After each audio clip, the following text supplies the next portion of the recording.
Bonjour, je suis Arnaud Lissajou, chef de projet digital et formateur au métier du numérique, et je suis ravi de vous accueillir dans ce cours pour vous apprendre à devenir un coach agile. Ce cours s'intitule « Initiez-vous à la gestion de projets agiles ». On va voir ensemble un certain nombre de bonnes pratiques, comment notamment constituer son équipe. C'est le gros parti pris que j'ai fait par rapport à ce cours. Un projet, c'est avant tout une équipe, et la réussite d'un projet, c'est également arriver à constituer une équipe performante. Pour cela, vous allez voir, on a un modèle que nous allons utiliser ensemble, qui s'appelle le modèle de Tuckman, Bruce Tuckman. Pour gérer un projet, comment se constitue une équipe? C'est assez simple. Il y a les membres de l'équipe de développement. En général, il y a quelquefois un manager, un chef de projet. Puis vous êtes habitué certainement à une direction. En France, et en règle générale, on est habitué à avoir des hiérarchies qui sont assez pyramidales, assez verticales. Avec les méthodes agiles, il est possible de constituer une équipe dans laquelle le manager, le chef de projet et les membres de l'équipe de développement sont tous au même niveau. Ils vont travailler ensemble avec des objectifs et des valeurs qui sont communes. C'est en constituant une équipe qui est auto-organisée que les méthodes agiles se révèlent souvent précieuses. Les méthodes agiles, elles sont utilisées dans certains types de projets. Si vous allez construire une maison, pas besoin effectivement d'utiliser les méthodes agiles.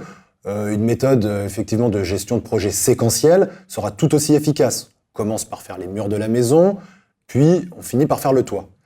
Mais lorsqu'effectivement un projet devient très imprévisible, un projet innovant, un projet créatif, et qu'on a besoin effectivement par ce qu'on dit itération, par cycle successif, de chercher les meilleures solutions, il est intéressant de s'appuyer sur les méthodologies agiles. On va découper le projet en boîtes de temps, plutôt qu'en séquence, et on va, ce qu'on appelle itérer, pour arriver à se rapprocher de la meilleure solution possible, apporter le plus de valeur possible au client. Dans certains projets, il est aussi très important de prendre en compte l'utilisateur final. En effet, le client, les membres de l'équipe ne sont pas toujours utilisateurs final de la solution qu'ils sont en train de développer.